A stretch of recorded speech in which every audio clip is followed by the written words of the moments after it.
नमस्ते बच्चों, स्वागत है आपका सानू स्मार्ट क्लासेस पर। आज हम कक्षा 5 की हिंदी वाटिका की कार्यपुस्तिका का पहला पाठ भराएंगे, जिसका नाम है विमल इंदु की विशाल किरणें।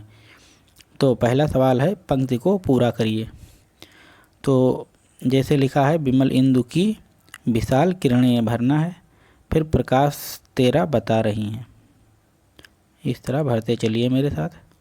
फिर है अनादि तेरी, तो भरना है अनंत माया, जगत को लीला भरना है और इसमें दया का कितना भरना है। फिर देखे सागर, ये देखना हो तो देखे सागर भरना है, तेरी प्रशंसा का राग प्यारे भरना है। फिर है तरंग मालाएं गा रही हैं, तो इस तरह आपको भरना है। अब प्रश्न नंबर 2 आ जाओ। प्रश्न नंबर 2 है, नीचे दिए गए शब्दों के अर्थ सरल भाषा में लिखिए।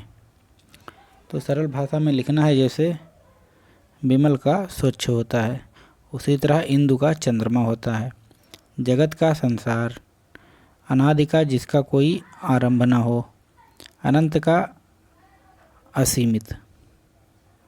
ये भर लेना है आपको। फिर प्रश्न नंबर 3 में आ जाइए। लिखा है विलोम शब्द लिखिए। जैसे अंत का आरंभ होता है, उल्टा लिखना है, ठीक। तो अनादि का आदि होगा, आशा का निराशा, प्रसार का संकुचन, प्रकाश का अंधकार और प्रशंसा का बुराई या फिर निंदा। ये हो गए विलोम शब्द। अब प्रश्न नंबर 4 देखते हैं।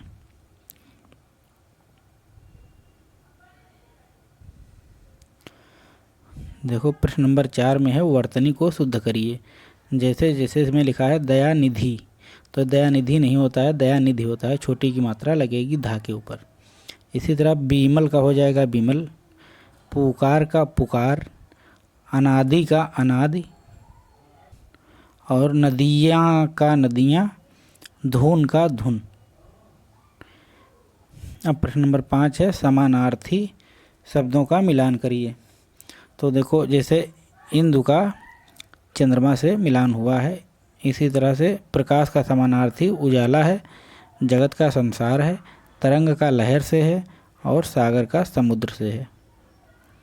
तो इस प्रकार से सारे जोड़े मिल जाएंगे। अब नंबर 6 है, नीचे लिखे शब्दों के तुकांत शब्द लिखिए। तुकांत मतलब जिनका अंत एक जैसा हो, जैसे सागर का गागर, नागर, उसी तरह इंदु का बिंदु और सिंधु, धुन का सुन गुण, माया का गाया पाया, लीला का पीला और नीला, प्रकाश का आकाश और त्रिकाश, दया का हया और गया। इस तरह देखो दिया है, जिन शब्दों को संस्कृत से बिना किसी परिवर्तन के ले लिया जाता है उन्हें तत्सम शब्द कहते हैं। तत्सम शब्दों में समय और परिस्थितियों के कारण कुछ परिवर्तन होने से जो शब्द बने हैं उन्हें तद्भव कहते हैं। तो प्रश्न नंबर 7 में नीचे दिए गए शब्दों में तद्भव और तत्सम की पहचान करके उनके आगे तद्भव या तत्सम शब्द लिखना है। जैसे इंदु तत्सम शब्द है, अनंत तत्सम है, चांद तद्भव शब्द है, हंसना तद्भव शब्द है।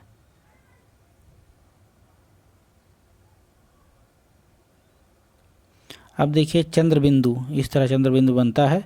लगे शब्द अनुनासिक तथा केवल बिंदु लगे शब्द अनुस्वार कहलाते हैं। मतलब जिनके ऊपर केवल बिंदी लगी होगी वो अनुस्वार, और जिनके ऊपर ये अर्धचंद बनाकर बिंदी लगी होगी वो अनुनासिक शब्द होंगे। जैसे प्रश्न नंबर 8 में देखो। प्रश्न नंबर 8 में दिया है, नीचे दिए गए शब्दों में अनुनासिक तथा अनुस्वार शब्दों को छांटकर उनके आगे लिखो। जैसे इंदु, इंदु में अन की मात्रा लगी है इसलिए ये अनुस्वार है। अनंत में भी अन की मात्रा लगी है तो अनुस्वार है। हंसना में चंद्र बिंदु लगा है इसलिए अनुनासिक है। नदियाँ में चंद्र बिंदु लगा है इसलिए अनुनासिक है। प्रशंसा में अनुस्वार लगा है इसलिए प्रशंसा में अन की मात्रा लगी है इसलिए अनुस्वार है। तरंग में अन की मात्रा लगी है इसलिए अनुस्वार है। और चांदनी में चंद्र बिंदु लगा है इसलिए अनुनासिक है। अब प्रश्न नंबर 9 को देखते हैं। दिए गए शब्दों में प्रकृति निर्मित और मानव निर्मित में बांटिए। मतलब ये जो इतने चीज़ों के नाम दिए हैं, इनमें से कुछ प्रकृति यानी भगवान द्वारा बनाई गई हैं और कुछ मानव अर्थात मनुष्य के द्वारा बनाई गई हैं, जिनको अलग अलग करके लिखना है। तो भगवान द्वारा या प्रकृति द्वारा जो बनी गई हैं उनको इस साइड में, और जो मानव निर्मित है उनको इधर हम लिखेंगे। नदी, जंगल, आकाश, फूल, पानी, ये प्रकृति द्वारा निर्मित हैं, इनको भगवान ने बनाया है। बाकी जो बचे हैं जैसे मेज बचा, अखबार, चाय, पेन और घर, ये मानव निर्मित अर्थात मनुष्यों ने बनाया है। प्रश्न नंबर 10 है। अब प्रश्न नंबर 10 है, सूर्य से हमें प्रकाश मिलता है, हमें और कहाँ कहाँ से प्रकाश मिलता है उनके नाम लिखिए। तो हमको दिया से मिलता है, चंद्रमा से मिलता है, जुगनू से मिलता है, टार्च से मिलता है, तारों से मिलता है, ज्वालामुखी से मिलता है, मोमबत्ती से मिलता है, आग से मिलता है और बल्ब से प्रकाश मिलता है।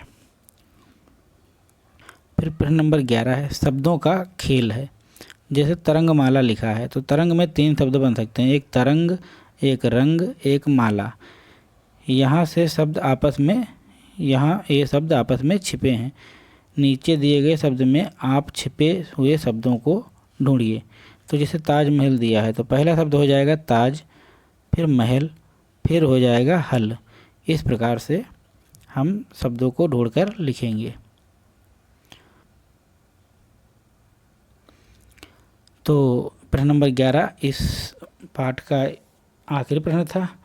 तो हमने कोशिश करी है कि आपको सबसे आसान तरीके से कार्यपुस्तिका भराई जाए, जिससे आप लोग आसानी से याद कर पाएँ और हमारी भाषा को समझ पाएँ।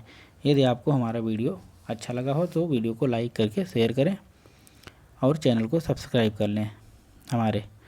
और अपने जो आपकी वर्कबुक मिली है यानी कि हिंदी वाटिका की कार्यपुस्तिका मिली है, उसमें आप सब लोग देख करके इसी को बार बार देखो और अपने किताब को भर के याद कर लो। धन्यवाद बच्चों।